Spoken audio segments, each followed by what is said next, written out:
Entonces, hermanos, si quieren me acompañan a la epístola a los Efesios.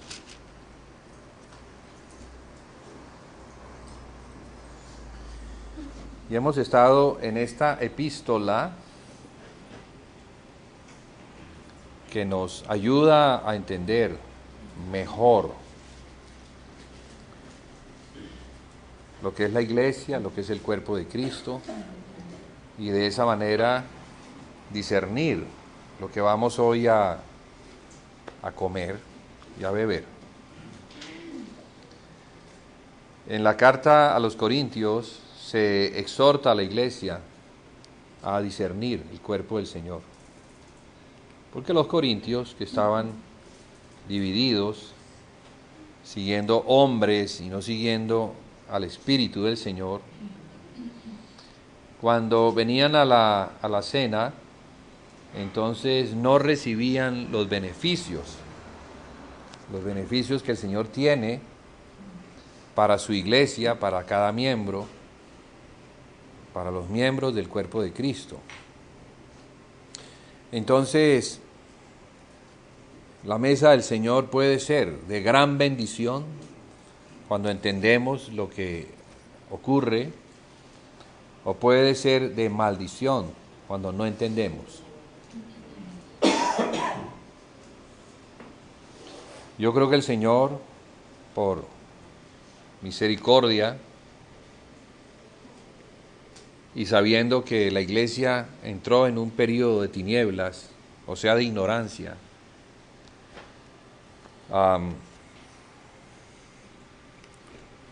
no da ni lo uno ni lo otro. No recibimos ni las bendiciones, ni tampoco las maldiciones. Pero una vez la iglesia entra en el conocimiento del Hijo de Dios, aumenta su fe, y los miembros del cuerpo de Cristo comienzan a ponerse de acuerdo, porque esa es la unidad de la fe. La unidad de la fe es una palabra que nos habla de unanimidad, de tener una misma mente que es la mente de Cristo, no la nuestra, porque nuestra mente no siempre está de acuerdo con la del vecino. Tenemos muchas maneras de pensar, incluso conforme a las Escrituras. Unos piensan de una forma, otros piensan de otra forma. Y de allí entonces las grandes divisiones que se han dado en el cuerpo de Cristo. Pero eso no es lo que Dios quiere, y ni mucho menos lo que el Hijo quiere. Porque la labor del Hijo es edificar una casa para el Padre. Ese es el trabajo del Hijo, el cual le ha encomendado al Espíritu Santo, que está en unidad con el Hijo y con el Padre, para que nos revele al Hijo, para que nos revele las Escrituras. Las Escrituras proceden del Padre, pero fueron dadas por el Hijo, quien es el Verbo de Dios. Entonces los profetas oyeron al Hijo, oyeron al espíritu de la profecía que estaba en el Hijo. El Hijo fue el que habló. Pero el Hijo habló lo que el Padre le mandó a hablar. ¿Sí? Y ahora es el Espíritu Santo, que es el Espíritu del Padre y el Espíritu del Hijo, el mismo Espíritu, el que nos ayuda a entender lo que está escrito. Porque sí, a veces leemos y no entendemos. No entendemos, nos hace falta algo. Y eso que nos hace falta es la revelación. El espíritu de sabiduría y de revelación, para que las Escrituras las podamos entender. Para que entendamos la intención, el espíritu, el corazón de Dios que inspiró las Escrituras, y aquellos profetas que recibieron la palabra y las pusieron en letras. Eso es lo que nos ha quedado a nosotros. Pero cuando las leemos sin la ayuda del Espíritu, no las entendemos. Pero damos gracias al Señor que en la medida en que vamos alcanzando la unidad de la fe, y a la cual se llega por la revelación, porque así también se perdió la unidad de la fe. Y al perderse la unidad de la fe, hasta la unidad del Espíritu, hasta la comunión que los miembros tenían unos con otros, también eso se perdió. No sabemos qué comenzó primero, si se rompió la unidad del Espíritu y como consecuencia de eso no se llegó a la unidad de la fe, o sea, al conocimiento del Hijo de Dios, a la estatura del varón perfecto, a la plenitud de Cristo, o las cosas comenzaron más bien cuando la herejía entró en la iglesia. Y cuando la herejía entra, que ya no es la palabra, sino que es otra palabra, entonces los miembros se dividen, porque unos están con lo del Señor y otros no, ellos están con otra palabra. Entonces hay una división del cuerpo de Cristo. Pero hermanos, tengo noticias. Las noticias es que el Señor viene pronto, muy pero muy pronto. Y antes de que el Señor venga, Él va a hacerse de un remanente. Él va a preparar un remanente. Y un remanente es lo que Él toma de la gran masa cristiana y lo toma para revelarle su intención, para llevarlos a la unidad del Espíritu, primero unirlos nuevamente y luego los va a unir en la misma mente. Entonces hay dos unidades que la Escritura muestra. Debemos mantener la unidad del Espíritu, porque el Espíritu es el que nos ha sido dado. No hacemos nada para tener el Espíritu. Bueno, creer. Eso es lo que hacemos. Cuando creemos en el Señor Jesucristo y nos son perdonados, nuestros pecados son perdonados, entonces el sello del perdón es el Espíritu Santo. Porque sin el Espíritu Santo no podemos ir a ninguna parte. Y como tenemos que ir a una parte bien lejana, tenemos que avanzar mucho, y ese avanzar es hasta que lleguemos a la unidad de la fe. Un recorrido que le ha costado a la iglesia cerca de 2000 años. Un recorrido largo, con muchas peleas, con mucha guerra de parte de Satanás, ¿sí? Poniendo zancadilla, metiendo falsos maestros, dividiendo a la iglesia, trayendo la herejía, sacando a los santos de los lugares altos y llevarlos a los lugares bajos, o sea, a la carne, a lo terrenal, para que ya no estemos en los lugares altos que son a los que llegamos cuando confiamos en Jesús. Cuando ponemos nuestra mirada en Jesús, ¿en dónde está Él? Él está en el monte de Sión. Él está arriba, donde fue entronado. Entonces, si le miramos y le seguimos, vamos a estar allí donde Él está. Pero si dejamos de mirarle, entonces comenzamos a mirar otras cosas y terminamos mirando es lo terrenal.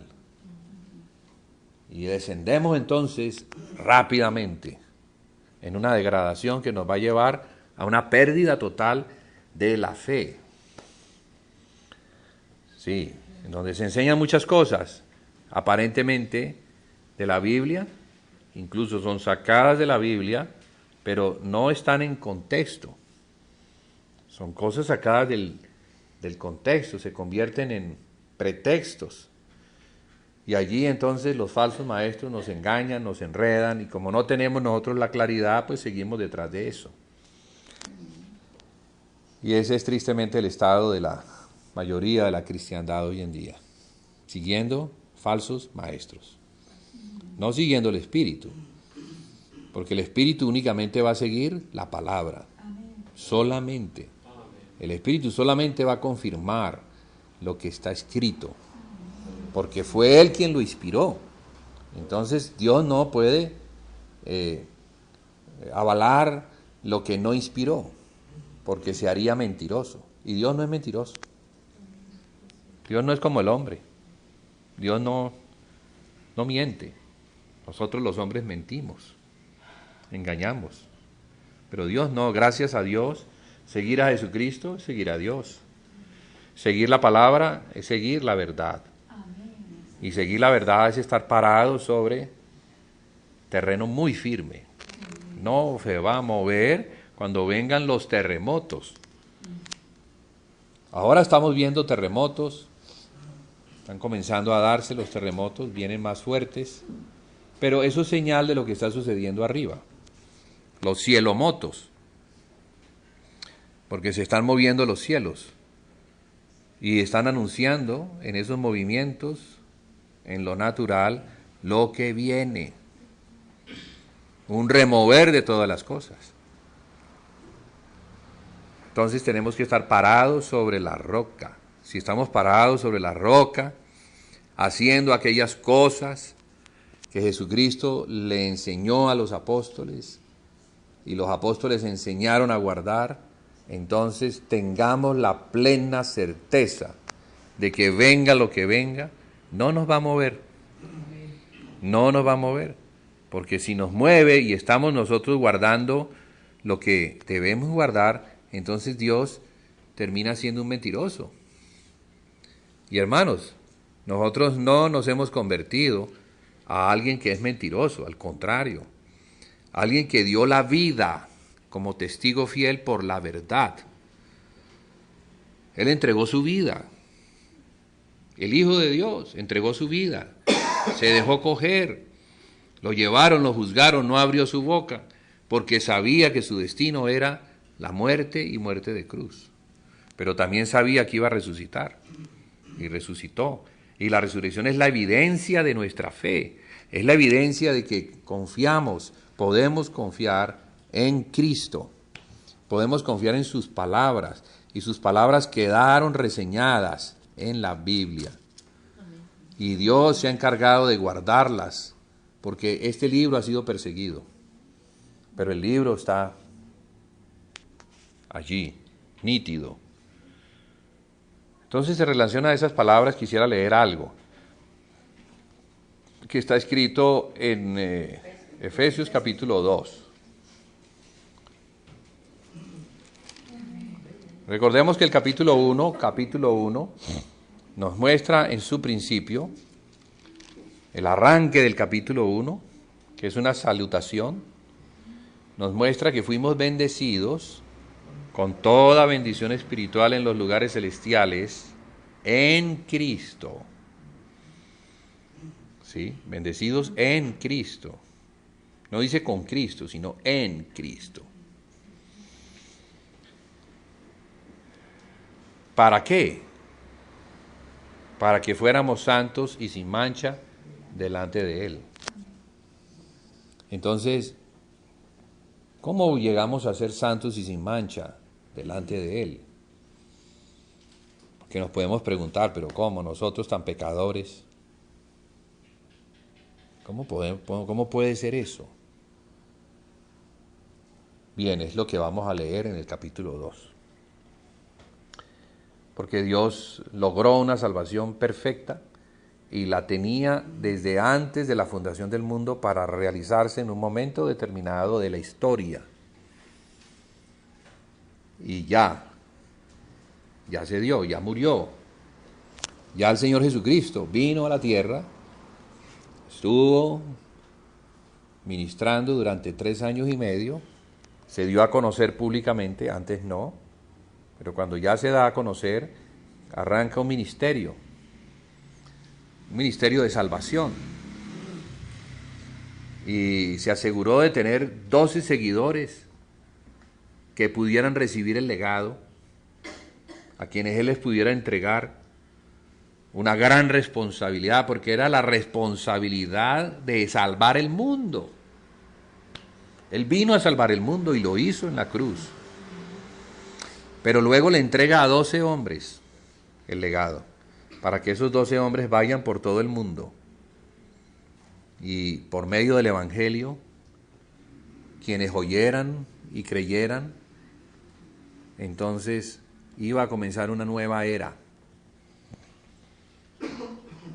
De las tinieblas a la luz. Porque antes de Cristo todo estaba en tinieblas.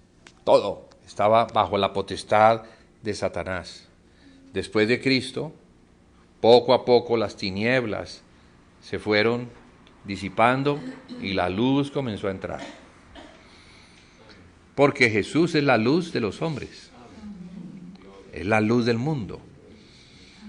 ¿Sí? Y quien recibe esta luz no andará en tinieblas. Y quien cree en la palabra no andará en tinieblas. Para nada. Entonces Dios se aseguró. O sea, Dios, que creó el universo, tiene algo mucho más glorioso que el universo mismo. Y es la salvación del hombre.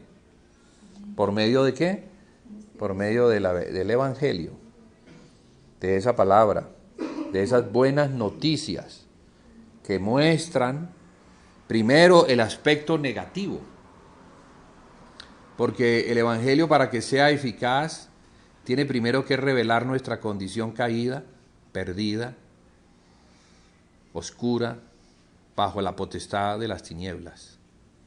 Es necesario conocer eso.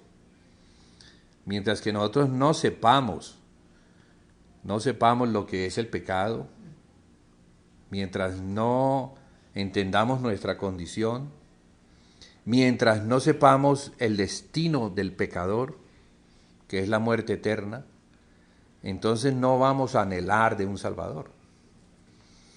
El Evangelio comenzaba mostrando la condición caída, lo que ellos habían hecho, lo que habían provocado, que era llevar al Hijo de Dios a la cruz.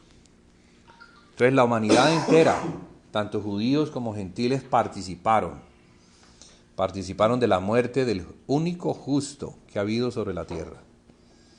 Nada menos que del Hijo de Dios. Del único hombre no pecador. Participamos. Sí. O sea que nosotros lo crucificamos por causa de nuestro pecado. Él murió. Y eso es parte del Evangelio. Entonces el Evangelio no puede comenzar diciendo que Dios es bonito, que es bueno y que no quiere nuestra prosperidad y como Él nos quiere convertir en sus hijos, entonces nos va a dar todas las cosas. No, Señor, por allí no es. Por allí no comienza. Porque eso engaña a las personas y las hace creer lo que no es, y muchos al no saber, al no conocer su condición, no anhelan una salvación. Y al no anhelar una salvación, no se rinden ante Jesús, no confiesan sus pecados, no se arrepienten y no reciben el perdón de Dios y el sello del Espíritu Santo que viene como consecuencia. Entonces, hay muchos en las filas del cristianismo que no son cristianos, no han nacido de Dios. Se dicen cristianos, pero no lo son. No tienen el Espíritu. No buscan al Señor porque no tienen el Espíritu. No disciernen, no quieren las cosas del Señor, porque para el hombre natural son locura. Entonces, ¿para qué yo voy a buscar algo que no entiendo? Por eso es tan necesario tener el Espíritu, que es el que me revela los misterios de Dios. La Biblia es un libro de misterios. Este libro, sin el Espíritu, es un misterio. Y fue escrito así. O sea, Dios quiso que se escribiera de tal manera que no se pudiera conocer, a menos de que tuviéramos el Espíritu Santo. O sea que la Biblia es el libro para los nacidos de nuevo. Es el libro para los hijos. Es el libro para la iglesia, para nosotros. Este es el libro de Dios. Y algo que está allí, que el Señor quiere revelar y darnos a conocer, es el capítulo 2. Voy a leerlo. Dice: y Él os dio vida a vosotros cuando estabais muertos en vuestros delitos y pecados, en los cuales anduvisteis en otro tiempo, siguiendo la corriente de este mundo, conforme al príncipe de la potestad del aire, el espíritu que ahora opera en los hijos de desobediencia, entre los cuales también todos nosotros vivimos en otro tiempo en los deseos de nuestra carne, haciendo la voluntad de la carne y de los pensamientos, y éramos por naturaleza hijos de ira, lo mismo que los demás.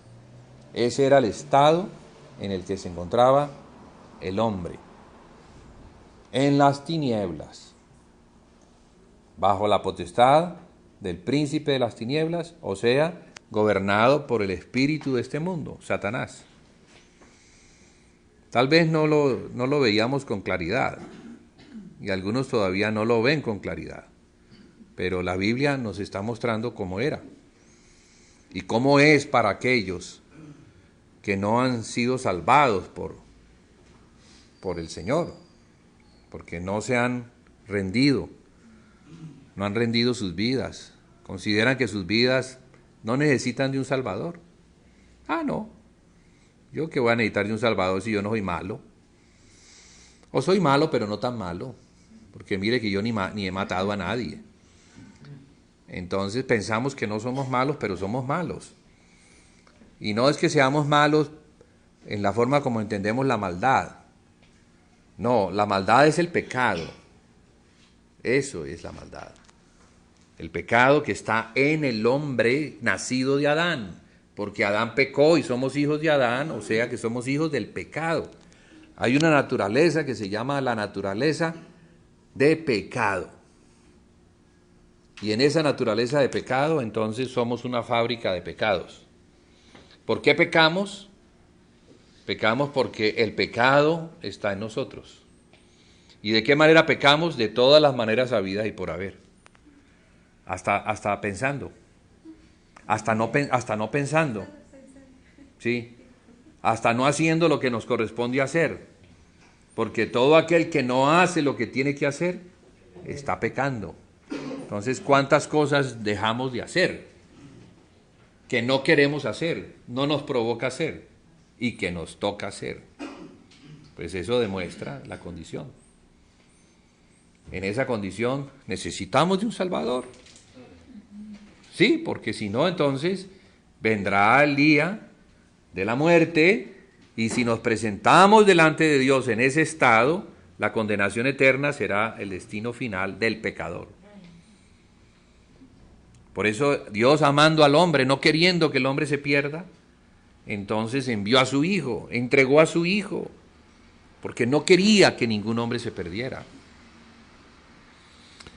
Es algo muy grande el sacrificio de Jesús, el sacrificio de Dios, Dios entregando a su Hijo. No es un asunto sencillo. Su Hijo tuvo que desprenderse de ser igual a Dios, de habitar en la gloria de Dios, de ser el Dios del cielo junto a su Padre, desprenderse para convertirse en un nené, porque ni siquiera llegó como un varón, llegó como un nené que dependía de su mamá para que le diera leche del seno y tuvo que hacer todas las cosas que hacen los hombres y vivir en la tierra de los hombres, en la nación de Israel, la nación que Dios escogió, y en un estado terrible, una nación bajo la potestad de Roma, lo cual demostraba que ya Israel había caído por su apostasía, estaba bajo la potestad de Satanás. En esa tierra tuvo que vivir el Hijo de Dios y tuvo que soportar el oprobio, el menosprecio de sus hermanos, de su misma gente, que nunca lo entendió, jamás lo recibió. Bueno, unos muy poquitos, ¿sí? Unos muy poquitos le abrieron la puerta de sus casas y lo dejaron entrar, le dieron comida, lo ministraron en ese sentido, seguramente le prestaron una cama, porque él no venía con un equipo hotelero que le pudiera prestar todos los servicios hoteleros, no, ni almohada tenía de en dónde recostar su cabeza. O sea que el Hijo de Dios hecho hombre, llamado por él el Hijo del Hombre, porque así se hace llamar en el Evangelio de Lucas, el Hijo del Hombre. No se hace llamar el Hijo de Dios, aunque sí sabía que él era el Hijo de Dios. Pero vino como hombre, como Hijo de Hombre, a identificarse con el hombre, a vivir como el hombre, a ser tentado en todo como el hombre es tentado, pero sin pecar. A sufrir como el hombre sufre, el menosprecio, la cruz, los látigos, las patadas, la arrancada de barba, la corona de espinas, los latigazos, el que después de todo eso le monten un madero pesado para que lo tenga que arrastrar, su propia cruz, donde lo iban a crucificar. Algo muy humillante, y lo hizo todo sabiendo que no lo merecía, pero lo hizo sabiendo también que por causa de esa muerte, todos los hombres que llegaran a creer en él serían libertados. Sí, quedarían por fuera de la potestad de las tinieblas e irían al reino de Dios, al reino del Hijo de Dios, el cual nos está esperando con brazos abiertos cuando Él venga en su reino. Ese reino nos espera. Ahora no, porque ahora estamos bajo otro reino.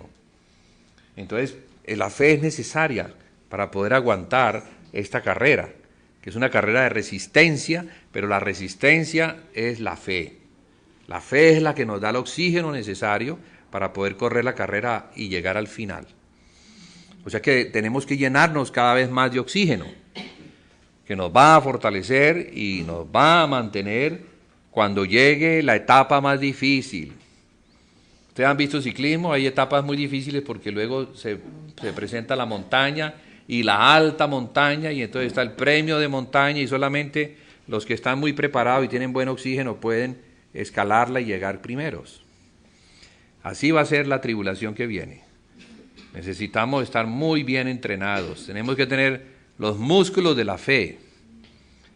Pero ¿cómo comienzan los músculos de la fe? Dándonos cuenta lo que Dios hizo por nosotros. Por eso dice que somos salvos por gracia.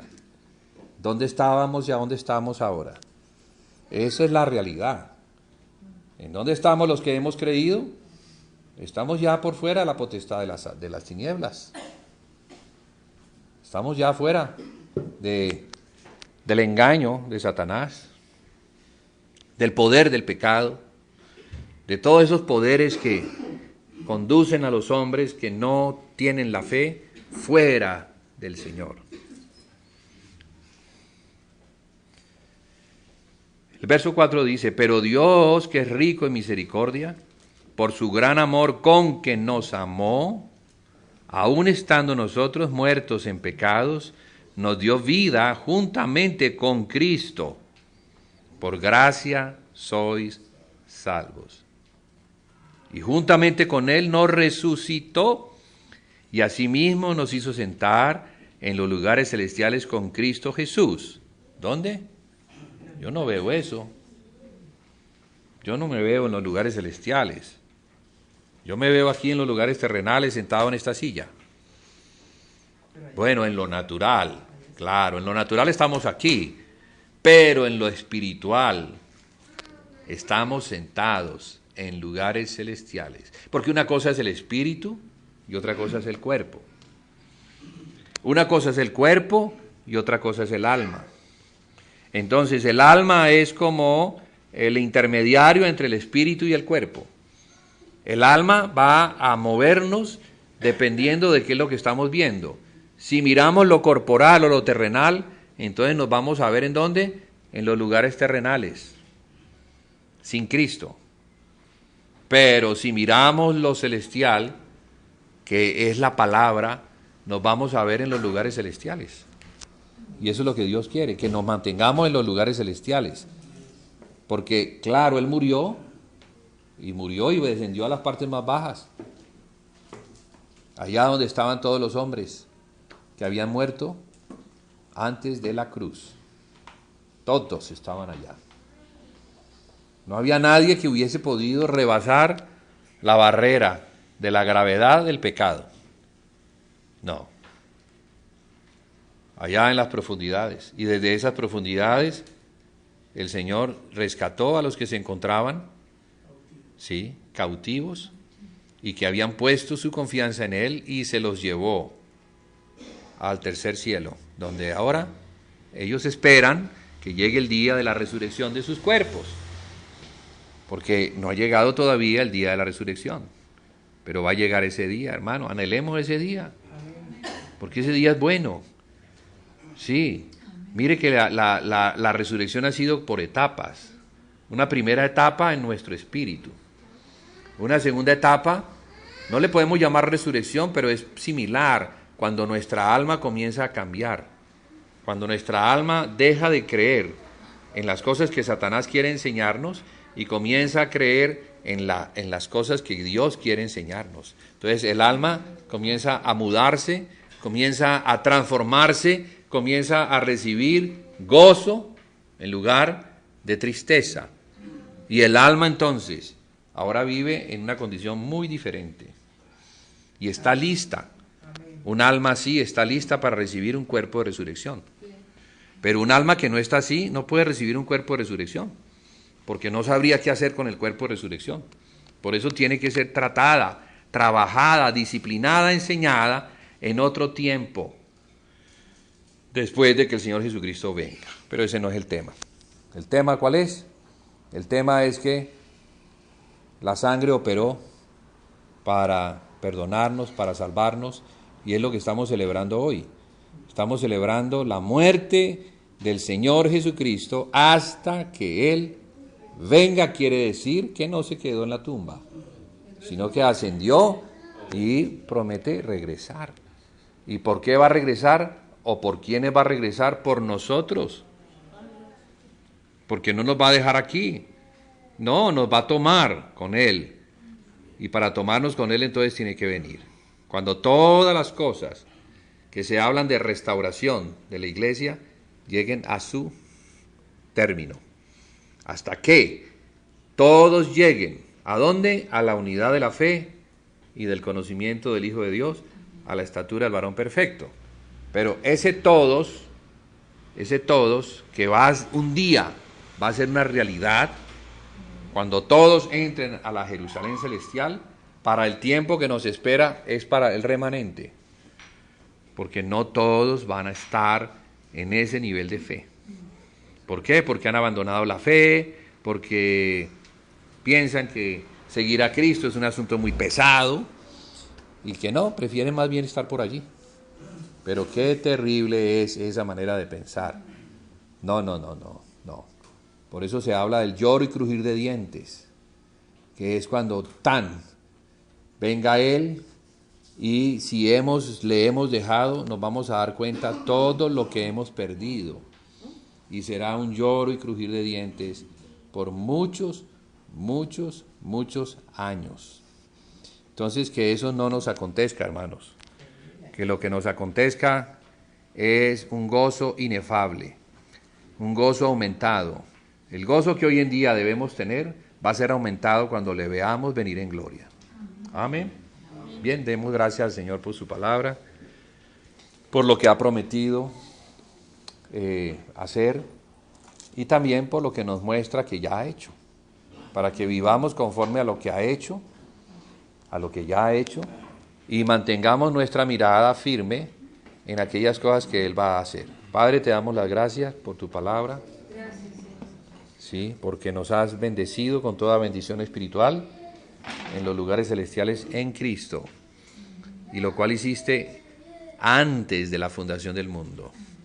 O sea que antes de la fundación del mundo nos viste, nos reconociste y escribiste nuestros nombres en el libro de la vida del Cordero. Porque tú sabías, tú conocías que algún día te íbamos a recibir, íbamos a creer en tu Hijo.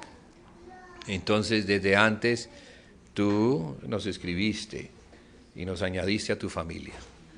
Queremos, Señor, ser fieles, mantenernos como tus hijos fieles. No queremos desfallecer. Si hemos tropezado, Señor, levántanos.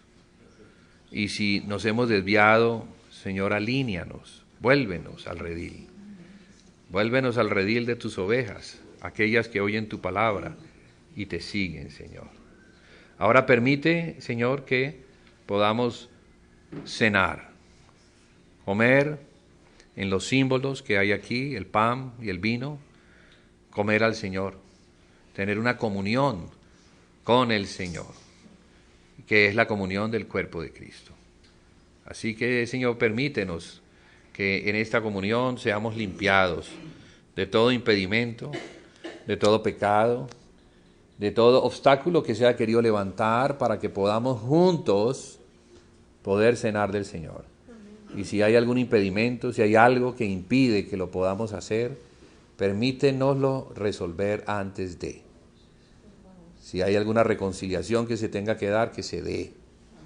Que se dé, porque tú, Señor, moriste para reconciliarnos contigo y no toleras que nosotros estemos rechazando a ningún hermano. No. Aplica el perdón, Señor, que aplicaste con nosotros al perdonar a aquellos que nos han hecho algo. Y también a conceder el perdón cuando se nos es pedido. En el nombre de Jesús, Señor, te pedimos que resuelvas en este comer y en este beber las situaciones por las que estamos pasando, las cargas, Señor, que estamos cargando, que son difíciles de cargar. Y algunas cadenas en las cuales estamos todavía encadenados, que tú las puedas romper, Señor. Libéranos, libéranos.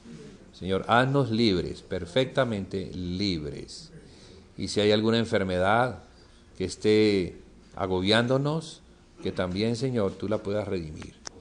Señor, pon la mano allí, donde está el enfermo, donde está la enfermedad del enfermo, y que sea sanado en el poderoso nombre de tu Hijo Jesucristo. Amén, amén. Y amén.